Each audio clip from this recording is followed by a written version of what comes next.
My name is Matthew, 29 years old, and I work as a software developer in Boston. After years of saving, I finally bought my downtown apartment and was proud of my achievement. My relationship with my family has always been good, despite occasional tension. Nothing prepared me for coming home early one day to find someone in my apartment.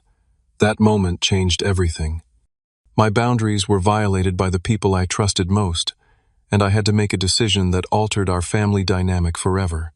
Before I dive into how my family betrayed my trust, let me know where you are watching from.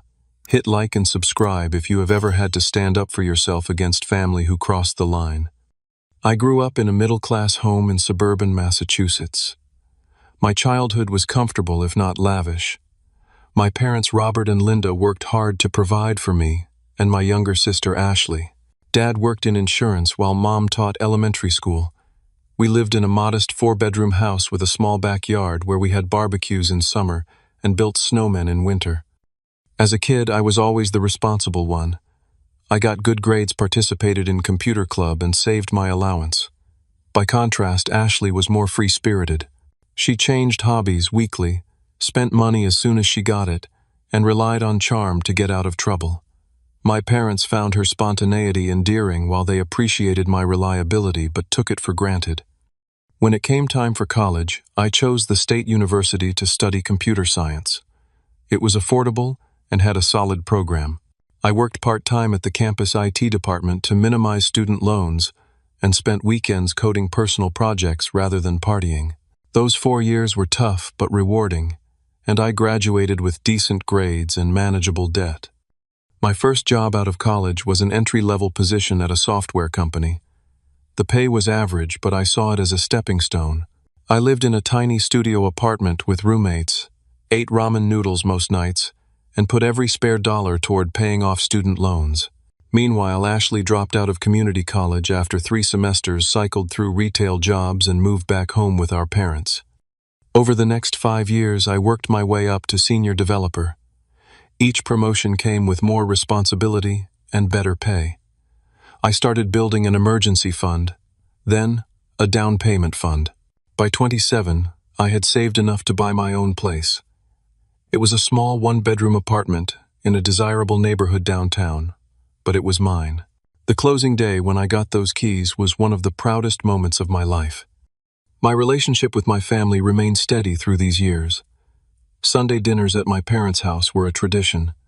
Dad would grill steaks in summer or make his famous chili in winter. Mom would ask about my work, though her eyes glazed over when I got technical. Ashley would breeze in late, sometimes with a new boyfriend, sometimes with tales of a new job prospect. As for Ashley, her pattern continued into her mid-20s. She would find an apartment, then get evicted for late rent. She would land a promising job, then quit because her boss was unfair or the hours were too demanding. She would date guys who treated her poorly, then need emotional support when they inevitably broke up. Through it all, our parents provided a safety net.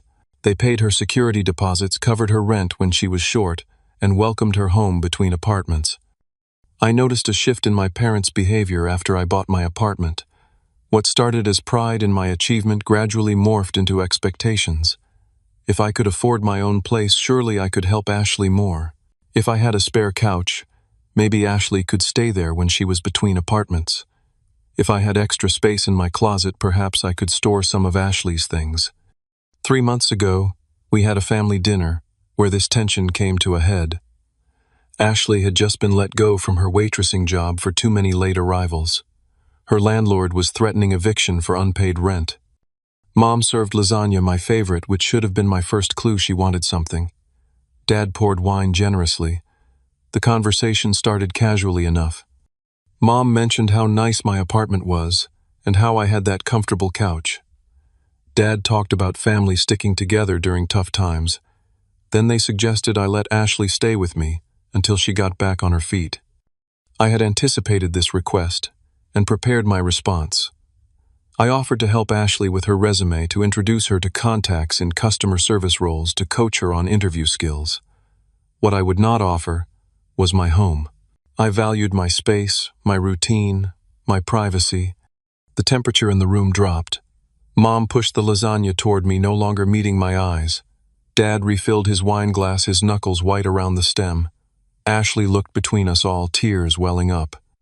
"You always were selfish with your toys, Matthew," she said, "even as kids."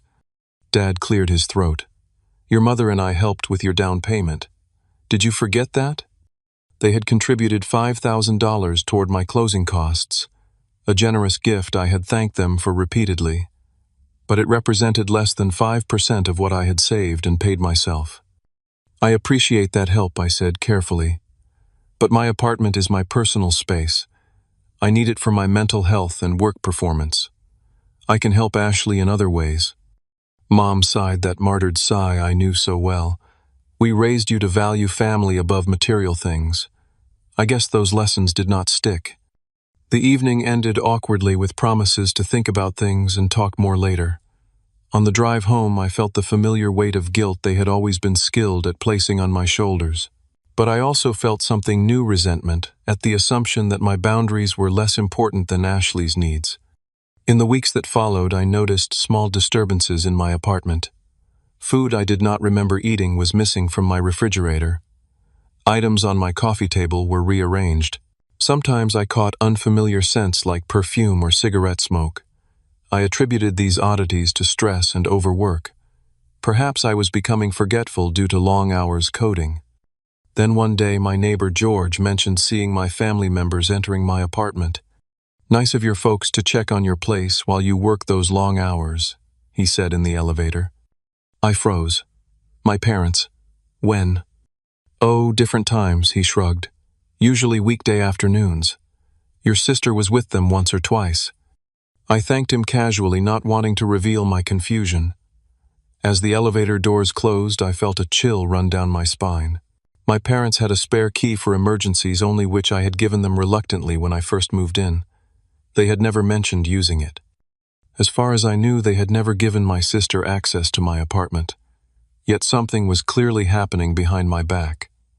I considered confronting them immediately, but decided to gather more information first.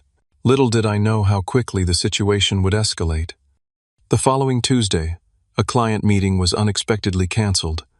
Normally, I would have stayed at the office to catch up on other projects, but a nagging suspicion prompted me to head home early.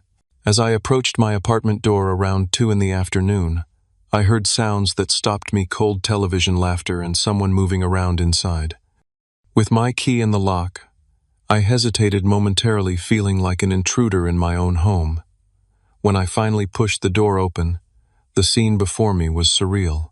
Ashley was sprawled on my couch wearing pajama pants and eating cereal from my favorite bowl. Her feet were propped on my coffee table, her laptop open beside her, and several empty soda cans scattered around. "Oh, hey, bro," she said casually, barely glancing up from the reality show she was watching. "You are home early." I stood frozen in the doorway, keys still in hand. "What are you doing in my apartment?" She looked at me as if I were asking the most obvious question in the world. "Watching The Bachelor. This episode is wild." "No, I mean," I began, struggling to form coherent thoughts. "How did you get in here? Why are you here?" "Mom and Dad gave me a key like 3 weeks ago," she shrugged, turning back to the television. "They said it was fine since you have all this extra space anyway." I moved further into the apartment, noticing details that had been invisible in my initial shock. A makeup bag on the kitchen counter, unfamiliar shoes by the door, a phone charger I did not recognize plugged into my wall. "Have you been staying here?" I asked, though I already knew the answer. "Yeah, I got evicted from my last place," she said, as if this were a minor inconvenience rather than a major life event. "Mom and Dad said I could crash here until I find something new. You are never home anyway." In disbelief, I walked to my bathroom. Ashley's toiletries cluttered the counter. Makeup, hair products, face creams. My towels were on the floor, damp and balled up. In my bedroom, I found the closet partially filled with her clothes. A suitcase lay open on the floor with more belongings spilling out. As I stood there trying to process this invasion, I heard my front door open. Turning, I saw my parents walking in, carrying shopping bags and a small box. They stopped short when they saw me. "Matthew," Mom exclaimed, her surprise quickly morphing into a forced smile. What a nice surprise. We did not expect you home so early. Dad set down the box, which I could now see contained more of Ashley's belongings. You should have told us you were coming home, son. We could have had lunch together. The casual way they entered my apartment, the shopping bags, the box. Everything suddenly clicked into place. How long has this been going on? I asked, my voice sounding distant to my own ears. Mom and Dad exchanged glances. Mom spoke first, her tone soothing, as if explaining to a child. Ashley needed a place to stay after her eviction. We knew you would want to help your sister. And we knew you would make a fuss if we asked directly, Dad added, after how you reacted at dinner. So we thought it best to ease into the arrangement. Ease into the arrangement, I repeated. You made copies of my keys without permission and moved my sister into my apartment behind my back. You are making it sound so dramatic, Mom sighed. It is a temporary situation, just until Ashley finds her feet. Which I am totally working on, Ashley chimed in from the couch, not bothering to turn around. I have some promising leads. I took a deep breath, trying to stay calm. This is completely unacceptable. You cannot just move someone into my home without my knowledge or consent. We are family, Dad said firmly, as if this explained and excused everything. Family helps family. Your mother and I taught you that your entire life. I remembered my neighbor's comment about seeing them enter my apartment. How long have you been coming in here? Ashley answered before they could. They gave me the key about 3 weeks ago, but they have been checking on the place for you longer than that. Checking on the place, I echoed. Mom nodded earnestly, making sure everything was okay. Watering your plants. She glanced at my lone cactus, which needed minimal care. And since you have all these streaming services you barely use, Ashley continued, it seemed silly for me to pay for my own. Same with food and stuff. You have plenty. The casual entitlement in her voice sent anger surging through me. I turned back to my parents. This is breaking and entering. It is a violation of my privacy and my trust. Dad scoffed. Breaking and entering? Do not be ridiculous. We helped with your down payment, remember? This place is partly thanks to us. That $5,000 again. The gift that apparently came with lifetime access rights. You gave me a gift, I said firmly. That does not make you co-owners of my property. Mom clicked her tongue disapprovingly. No one is claiming to own anything. We are simply helping your sister during a difficult time. You have always been so territorial, even as a child. I ran a hand through my hair, trying to think clearly. This is my home, my private space. You all need to leave, and I need my keys back. Where is Ashley supposed to go? Mom demanded, her voice rising. Back to our house, where there is barely room since we converted her bedroom to a craft space to the street. That is not my problem to solve. I began, then immediately regretted my words, as all three of them looked at me with identical expressions of shock and disappointment. Your own sister, Dad said quietly. Not your problem. I backtracked, trying a different approach. Look, we can discuss options for Ashley. I can help her find an affordable place, maybe contribute to her first month's rent somewhere. But she cannot live here. Mom and Dad looked at each other again, having one of those silent conversations long married couples perfect. Finally, Dad spoke. We understand you are surprised, he said, in a tone that suggested he was being extremely reasonable. It will take some adjustment, but you will get used to the arrangement. Ashley is very quiet and neat. This was so patently untrue given the mess already spreading through my apartment that I almost laughed. I am not asking for an adjustment period, I insisted. I am telling you this arrangement ends today. Now, Ashley needs to pack her things and you all need to leave. Mom sat down heavily on my armchair. We already spoke to your landlord, she said. We explained that Ashley is your authorized guest. He was very understanding. You did what I felt like I was in some bizarre, alternate reality. You spoke to my landlord about my apartment without my knowledge. We did not want him to be concerned about an unauthorized tenant. Dad explained, as if this were a perfectly rational action. It is all taken care of. The three of them looked at me expectantly, waiting for me to accept their invasion as a fait accompli. In that moment, I realized that simple reason and requests would not resolve this situation. My boundaries had been not just crossed, but obliterated, and they saw nothing wrong with their actions. "I need time to think," I said, finally, knowing I needed to strategize rather than continue this circular conversation. "But for now, I am asking you all to leave." "But where will I sleep tonight?" Ashley asked, finally turning off the television to fully engage. "That is not Matthew's concern, apparently," Mom said, with wounded dignity gathering her purse. "We will figure something out. We always do." They left reluctantly, without returning any keys, and with only the shopping bags they had brought that day. Ashley's suitcase toiletries and the various items they had gradually moved in remained scattered throughout my apartment. As I locked the door behind them, I leaned against it, trying to process what had just happened. My home, my sanctuary, had been invaded with stunning entitlement, and somehow I was being cast as the villain for objecting. Little did I know this was only the beginning of a boundary battle that would eventually lead to police involvement and family fracture. But in that moment, all I felt was violated and alone in my own home. After the initial confrontation, I hoped my family would reflect on their actions and respect my clearly stated boundaries. This hope proved naive. Over the next 2 weeks, the situation escalated in ways I never imagined possible. The day after discovering Ashley in my apartment, I called a family meeting at my parents' house. I arrived with a rehearsed speech about privacy boundaries and mutual respect. Before I could deliver it, I discovered my parents had invited my grandparents to dinner as well. "Matthew has something important to discuss," Mom announced as we sat down to pot roast. Grandma beamed at me. "Are you finally dating someone serious, dear?" "No," I began, wrong-footed already. "This is about Ashley staying at my apartment." Grandpa nodded approvingly. "So generous of you to help your sister. Family first always." "Except I did not agree to it," I explained. "They moved her in without telling me." What followed was 2 hours of circular conversation about family obligations. My grandparents reminisced about how their 7 siblings shared 3 bedrooms during the Depression. My parents reiterated how they had supported me through college. Ashley tearfully described her desperate housing situation. By the end, I was exhausted and no closer to resolution. As I left, Grandpa clasped my shoulder. "Be a good brother, Matthew. Remember family values." I drove home only to find Ashley had returned to my apartment while I was at the family meeting.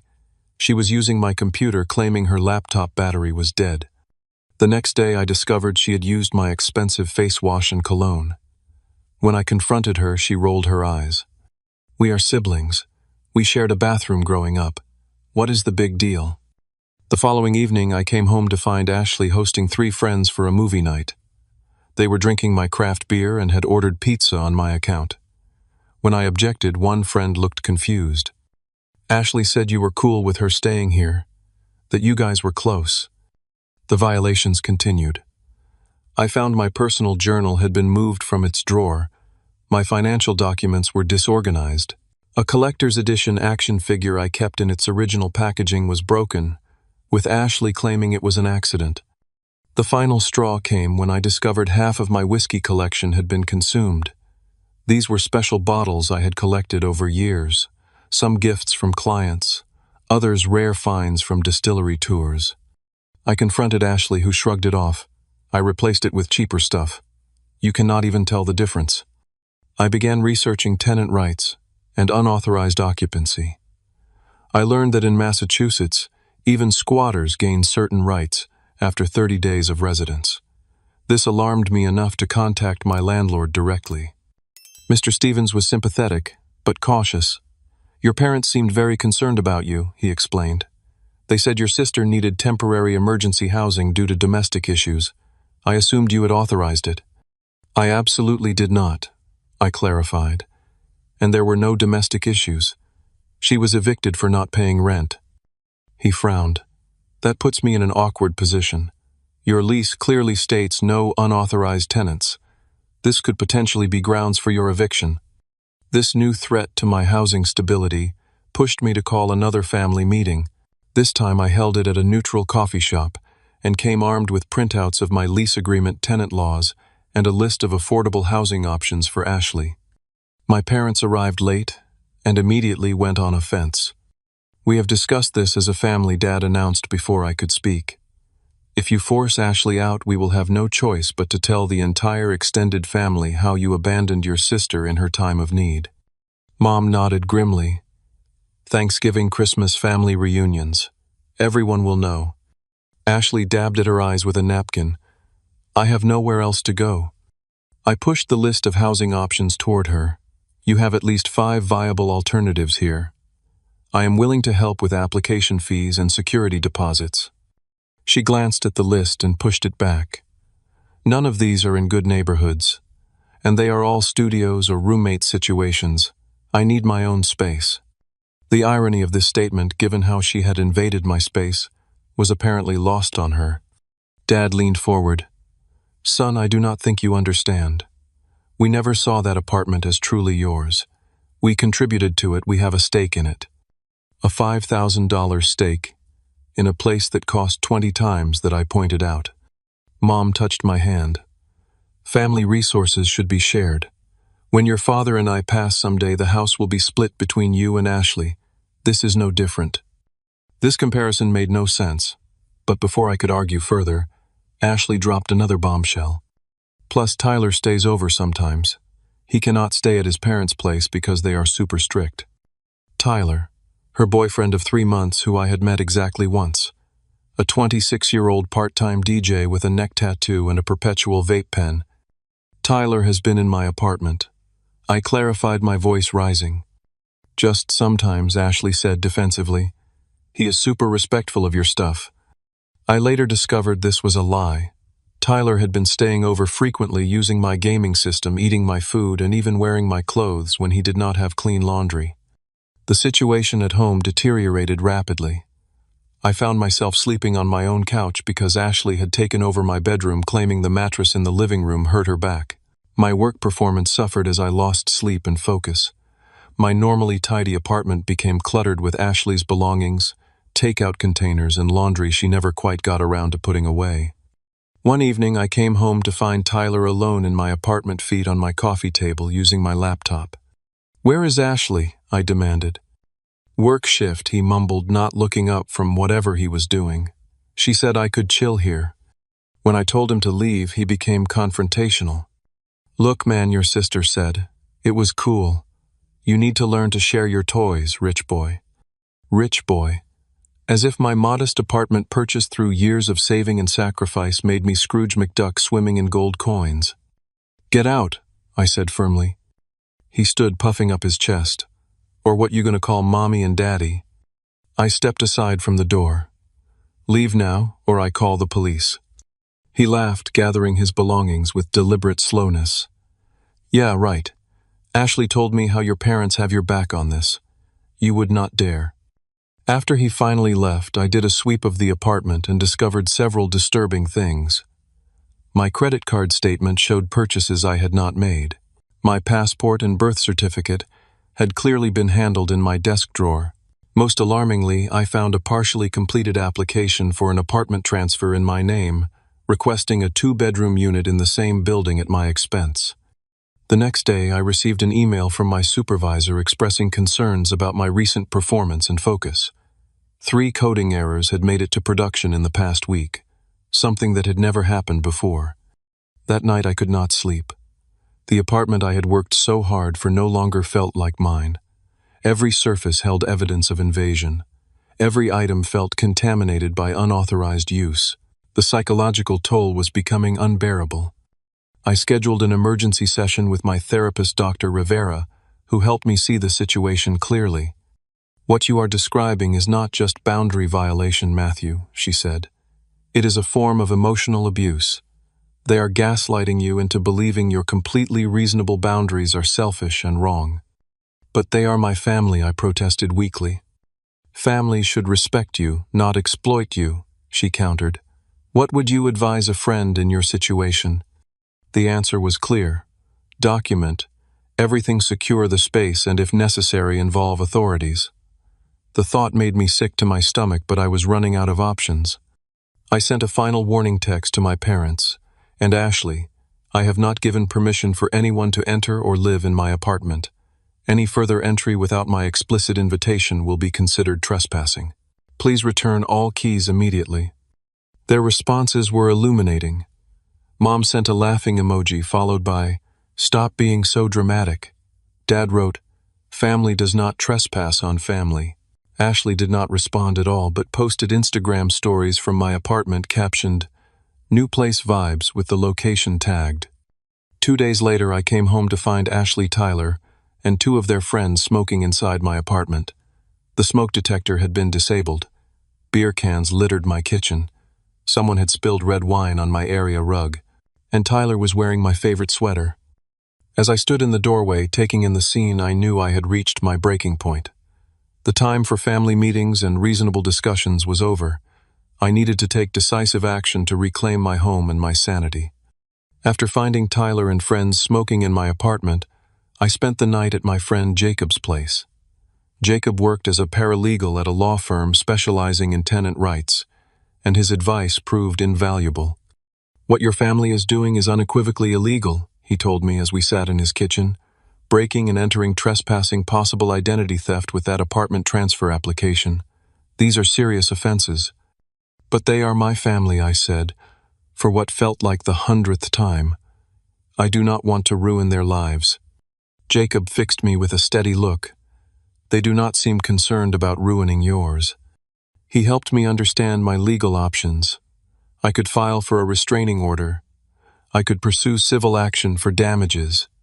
Or I could file a police report for unauthorized entry and pursue criminal charges. None of these options felt good. All would permanently alter my family relationships.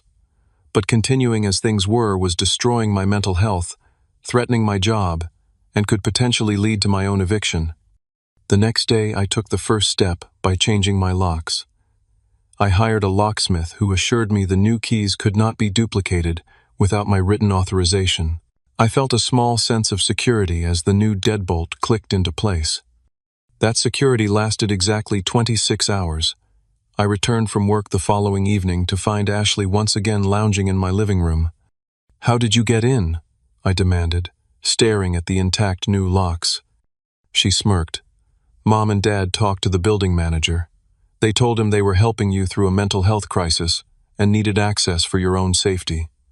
He let them make new copies." The violation was so profound I felt physically ill.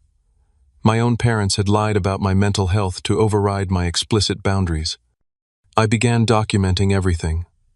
I photographed damaged items and made a spreadsheet of missing belongings. I saved text messages and emails. I recorded conversations when legally permitted. I created a timeline of unauthorized entries. I also consulted with a lawyer recommended by Jacob. She confirmed that I had strong grounds for legal action, but cautioned that family court battles can be emotionally devastating. She suggested one final, formally documented attempt to resolve the situation before pursuing legal remedies. Following her advice, I sent a certified letter to my parents and Ashley, explicitly revoking any permission to enter my apartment, demanding the return of all keys and itemizing damages to date. I concluded with a clear statement that further violations would result in police involvement. Their response came 3 days later. Ashley posted photos of herself having a girls' night in my apartment. My mother called to tell me I was being ridiculous and needed to grow up. My father emailed that as a partially financial contributor to my home, he retained rights to determine its use. During this time, my anxiety reached new heights. I installed a small legal security camera in my living room that sent alerts to my phone when it detected motion. I moved valuable and sentimental items to a storage unit. I began staying late at work to avoid going home to what no longer felt like my sanctuary. Then came the incident that forced my final decision. I received a motion alert while in a work meeting and checked the feed on my phone. Tyler was in my apartment alone, going through my desk drawers. As I watched, he found my emergency cash envelope and pocketed several $100s. I left work immediately and confronted him at my apartment. The resulting argument became heated. He denied taking anything despite the video evidence on my phone. When I threatened to call police, he stepped close to me, his face inches from mine. "Your prissy sister has been telling everyone what a selfish jerk you are," he sneered. "How you live in this nice place while she struggles. Nobody would blame me for taking a little rich boy tax." Then he shoved me. Not hard enough to knock me down, but enough to make his threat clear. Enough to make me fear what might happen if I continued to sleep in an apartment where he had access. That evening I called the non-emergency police line. I explained the situation calmly, providing dates, times, and evidence of unauthorized entry. The officer was sympathetic and helped me understand my options. "Sir, what you are describing is breaking and entering, trespassing, theft, and potentially other crimes," he explained. "We can document this, but to take action, you would need to be willing to press charges against your family. Are you prepared to do that?" Was I? The question haunted me through a sleepless night on Jacob's couch. I thought about the years of maintaining peace in my family by giving in. I thought about the thousands of dollars in damages and stolen items. I thought about Tyler's threatening behavior and my parents' blatant disregard for my clearly stated boundaries. By morning, I had made my decision. I would reclaim my home, my boundaries, and my self-respect, even if it meant taking legal action against my own family. I spoke with my landlord, explaining the full situation with documentation. Far from threatening my tenancy, he was horrified by what had happened and agreed to enforce strict security protocols going forward. The building manager who had been duped by my parents was formally reprimanded. I spoke with my supervisor at work, giving a brief professional explanation of the personal crisis affecting my performance. She was surprisingly understanding and arranged for me to take 3 personal days to address the situation. I spoke with Dr. Rivera again, who validated my decision to take legal action. "This is not about punishing them," she reminded me. "It is about protecting yourself and establishing consequences for truly unacceptable behavior." My plan was simple but difficult. I would document one final, incontrovertible instance of unauthorized entry. I would have police ready to respond, and I would press charges if necessary to ensure the behavior stopped permanently. I told my family I was leaving town for a business trip, then stayed with Jacob while monitoring my security camera. Within hours of my supposed departure, the camera alerted me to movement. My parents and Ashley were in my apartment this time with a small moving truck. They were bringing in more furniture, including a bed frame that would clearly not fit in my one-bedroom apartment without removing my existing furniture. I watched in real time as they rearranged my living room, pushing my couch against the wall to make room for Ashley's desk. I watched as Tyler arrived with his DJ equipment. I watched as Ashley opened a bottle of my wine to celebrate their new setup. It was time. With a shaking hand, I called the police. The police suggested I meet them near my building rather than confronting my family alone. As I waited on a bench across the street watching 2 officers approach, I felt simultaneously sick with dread and relieved that action was finally being taken. The officers, Peterson and Ramirez, reviewed the evidence on my phone, the security footage, the text messages explicitly revoking permission, the documented damages. "And you are certain you want to pursue this?" Officer Peterson asked. "These are criminal charges against family members." "I am certain," I said, my voice steadier than I expected. "They have left me no choice." We approached my apartment together. Officer Ramirez suggested I unlock the door myself and enter first, followed immediately by them. This would establish my legal residency and their status as uninvited intruders. My hand trembled slightly as I turned the key. When I pushed the door open, the scene inside froze me in place. Ashley and Tyler were cuddled on my couch. My parents were arranging framed photos on my mantel. They had ordered pizza, opened my wine, and turned my thermostat up to 76 degrees. Music played from speakers that had not been there that morning. For a moment, no one moved. Then Ashley spotted the uniformed officers behind me. "What the hell, Matthew?" she exclaimed. My parents stood in unison, confusion giving way to indignation. "What is this about?" Dad demanded, stepping forward as if to shield Ashley. Officer Peterson spoke calmly. "Sir, we have received a complaint about unauthorized entry and occupancy of this residence." Mom laughed nervously. "There must be some mistake. This is our son's apartment. We are just helping him and his sister." Ramirez turned to me. "Mr. Harris, do these individuals have permission to be in your home?" No, I stated clearly. They do not. I have repeatedly asked them to leave and return my keys. I have explicitly revoked any permission to enter in writing.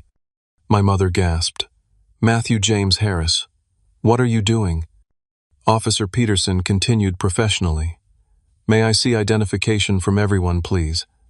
As my family fumbled for IDs, Tyler stood up, his posture confrontational.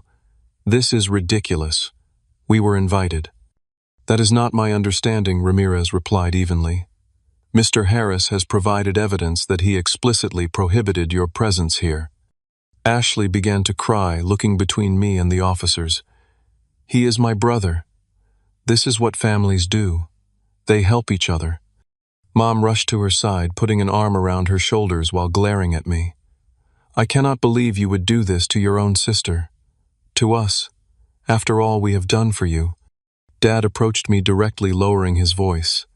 Son, send these officers away, and we can talk about this reasonably, as a family. I shook my head. We are past that point. I have tried reasoning with you for weeks. Ramirez stepped between us. Sir, please step back and remain calm. As the officers explained the situation, my family cycled through disbelief, anger, and attempts at manipulation. Mom cried about family loyalty. Dad invoked their parental authority. Ashley sobbed about having nowhere to go. The officers remained unmoved. They explained that I was the legal resident and had the right to determine who could enter my home. They outlined the potential charges: criminal trespass, breaking, and entering theft for the missing items. This is insane, Dad sputtered. We are his parents. The law does not make exceptions for family members, Sir Peterson explained patiently. Adults have the right to control access to their private residences regardless of relationship. When they requested my family turn over any keys to my apartment, Tyler suddenly bolted for the door. Ramirez blocked his exit. Sir, please remain where you are. Tyler shoved the officer, a critical error that instantly escalated the situation. Within seconds, he was restrained, and being informed he was under arrest for assaulting an officer. This triggered chaos. Ashley screamed. My mother wailed. My father demanded to call his lawyer, and I stood frozen, watching my family implode in my living room. When the officers asked if I wanted to press charges for the unauthorized entry, all eyes turned to me. The weight of the decision pressed down on my shoulders. I thought about the weeks of invasion, the theft, the gaslighting, the complete disregard for my clearly stated boundaries. Yes, I said quietly. Yes, I want to press charges. What followed was surreal. My parents and Ashley were formally arrested for criminal trespass. Tyler received additional charges for assaulting an officer and possessing marijuana. They were handcuffed and escorted from the building. As they were led to patrol cars, neighbors watched from doorways and windows. My mother sobbed loudly about her perfect son betraying his family. My father maintained stony silence. Ashley alternated between crying and cursing at me. Tyler threatened vague retribution once he was released. I provided detailed statements and evidence to the officers. I showed them the damaged items, the security footage, the texts and emails, documenting my repeated requests for them to leave and return my keys. I signed formal complaints and was given information about the legal process that would follow. After they left, I stood alone in my apartment. The silence was deafening after the chaos. I looked around at the space that no longer felt like mine. Pizza boxes and wine glasses on my coffee table. Ashley's clothing draped over furniture. A framed family photo my mother had placed on the mantel, as if to remind me of what I was destroying. I sat on the edge of my couch and put my head in my hands. Relief mingled with grief. I had reclaimed my space, but potentially lost my family. The necessary choice still felt like failure. That evening, I changed the locks again. I cleaned obsessively, removing every trace of their presence. I rearranged furniture, washed every dish, laundered every textile. Physical control was the only thing I could manage as my emotional world collapsed. My phone exploded with messages from extended family. How could you? What kind of monster are you? They were only trying to help. I silenced notifications and focused on securing my home. The next day, I met with a therapist who specialized in family trauma. She helped me understand that what I had experienced was a severe violation of boundaries that required decisive action. She assured me that protecting myself was not selfish or wrong. In the days that followed, I learned that my parents and Ashley had been released on their own recognizance.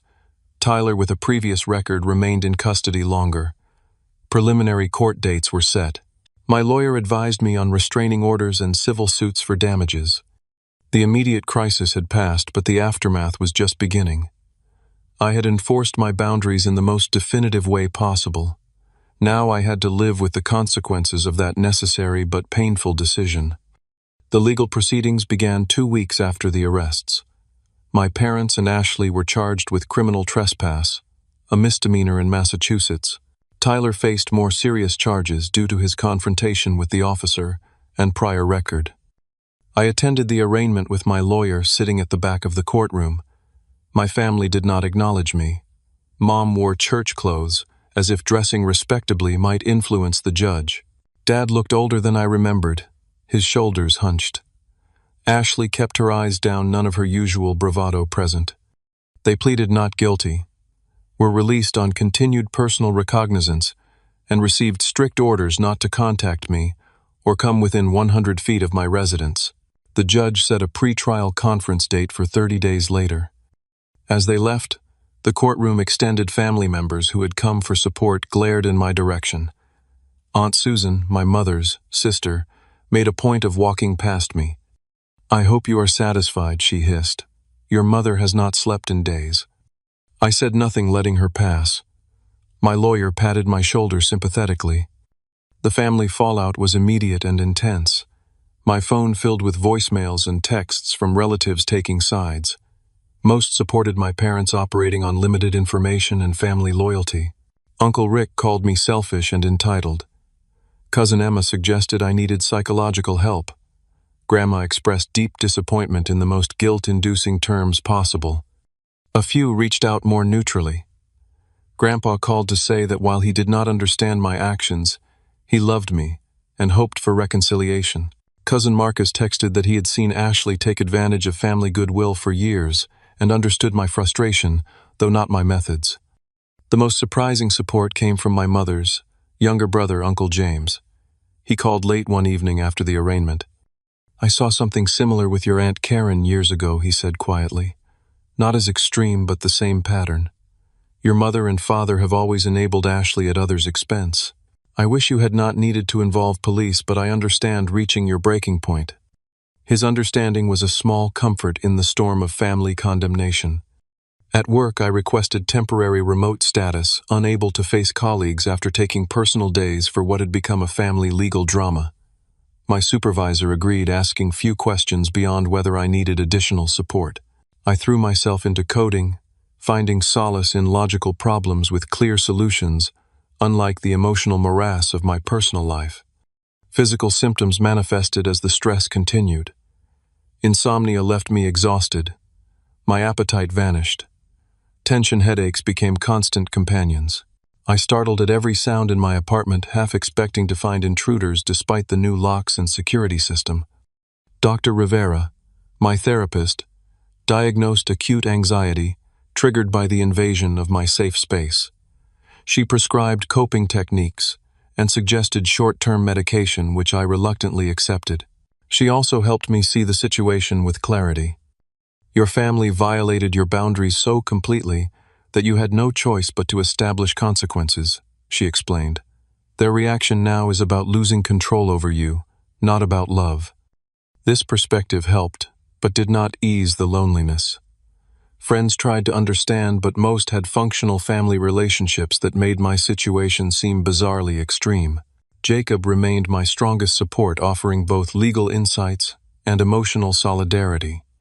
About 3 weeks after the arrests, flying monkeys appeared. Family members I rarely spoke with suddenly called with casual pretexts, inevitably steering conversation toward reconciliation. Aunt Patricia suggested I drop the charges as a birthday gift to my mother.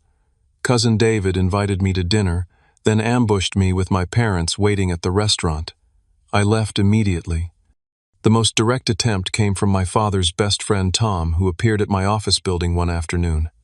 "Your father is devastated," he told me in the lobby. "This legal business is killing him. He only wanted to help your sister.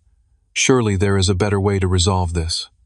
I explained that I had tried every other approach before involving authorities. Tom listened, then shook his head sadly. "Family is all we have in the end, Matthew. When you are older, you will regret this hardline stance." His words echoed in my mind, later planting seeds of doubt. Was I overreacting?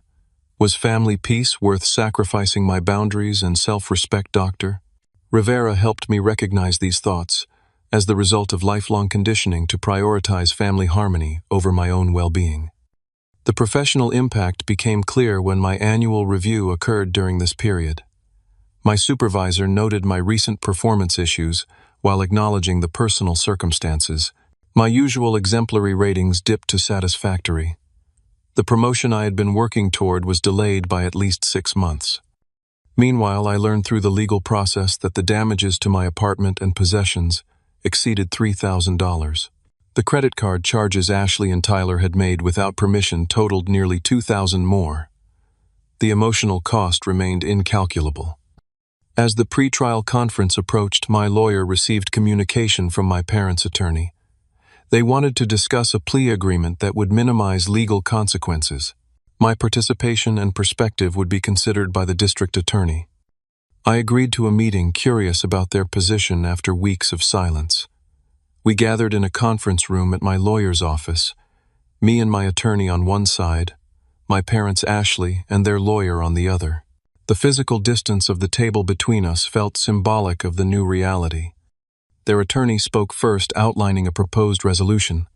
My family would plead to lesser charges, make restitution for damages, complete community service, and most importantly agree to a no-contact order regarding my residence. In exchange, I would support a disposition that avoided permanent criminal records. My parents sat stiffly, pride visibly battling with pragmatism. Ashley stared at her hands. When given the opportunity to speak, my father cleared his throat. "We made a mistake," he said carefully. "We should have respected your space. But our intentions were to help family, not harm you." It was as close to an apology as I expected, clearly crafted with legal coaching rather than genuine remorse. My mother remained silent, lips pressed into a thin line of disapproval despite the circumstances. I considered their offer. My goal had never been punishment but protection. If this agreement secured my boundaries going forward, perhaps it was sufficient. "I need time to think about it," I told my lawyer. As we left the meeting, Ashley caught up to me in the hallway. Her usual makeup was absent, making her look younger and more vulnerable. "Tyler and I broke up," she said abruptly.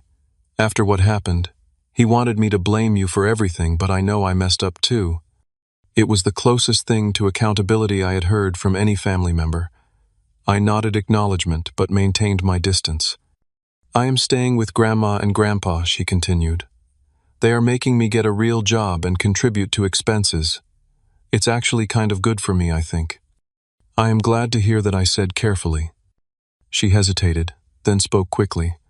"I am sorry, Matthew. Not just for the apartment thing. For years of taking advantage. I never saw it that way before, but therapy is helping me understand patterns." The mention of therapy surprised me. The sister I knew would have mocked such intervention. "Good," I said simply. "I hope it helps."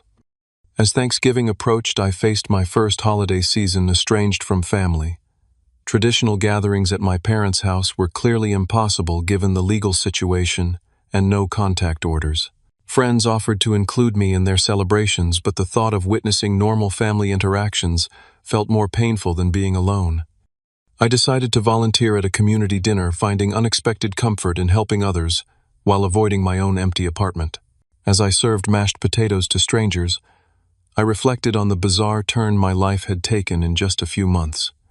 The week after Thanksgiving, an anonymous gift basket arrived at my apartment.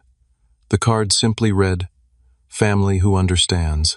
Inside were homemade cookies, I recognized as my grandfather's recipe, a book on boundary setting, and a small framed photo of me as a child with my grandparents. I suspected Uncle James, but never confirmed the sender. In early December, I received an email from my mother.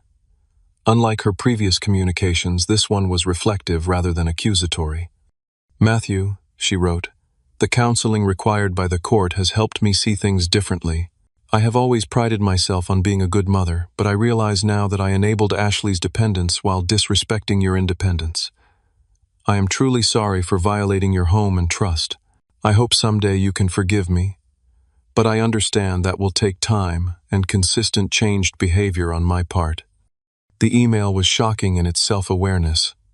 My mother had never admitted fault so directly in my lifetime. I read it multiple times, searching for manipulative undertones but finding what appeared to be genuine remorse. My father, however, maintained his position that family loyalty should transcend boundaries. His emails continued to justify their actions as well-intentioned, while acknowledging they had gone too far with execution. The mixed message left me uncertain about potential reconciliation. As the year ended and court proceedings continued, I found myself in a strange limbo. The acute crisis had passed. My apartment was secure. The legal system was addressing the violations, but the emotional aftermath remained complex and unresolved. I had stood firm in my boundaries at tremendous cost. I had lost the easy comfort of family belonging, however dysfunctional it had been. I had gained self-respect and security, but sacrificed relationships that, despite their flaws, had been central to my identity. The journey through this family fracture was far from over, but I had taken the critical first steps toward a life where my boundaries were respected and my space was truly mine. The path forward remained uncertain, but for the first time in months, I could sleep in my own bed without fear of invasion. 6 months after having my family arrested, I sat on my balcony watching the summer sunrise. My apartment was peaceful again, the furniture arranged exactly as I preferred, my possessions undisturbed, the silence comfortable rather than ominous. The legal proceedings had concluded 3 months earlier. My parents and Ashley received 1-year probation and 40 hours of community service each. Tyler, with his additional charges and prior record, served 30 days in county jail. The court mandated counseling for my family members, focusing on boundary respect and healthy relationships. Most importantly, the legal resolution included permanent orders preventing them from accessing my building without explicit written permission. My landlord implemented additional security protocols, and I maintained the camera system that had provided crucial evidence. The material aspects of recovery were straightforward. I replaced damaged items, upgraded security, and reclaimed my space physically. The emotional healing proved far more complicated. In the months following the arrests, I maintained strict distance from my immediate family. This separation, while necessary, created a grief process Dr. Rivera helped me understand and navigate. I mourned the loss of the family I thought I had, the relationships I had valued despite their dysfunction, and the comforting illusion of unconditional support. Gradually, tentative communication resumed. My mother, continuing the counseling beyond court requirements, sent thoughtful emails acknowledging specific boundary violations and her role in enabling Ashley's dependency.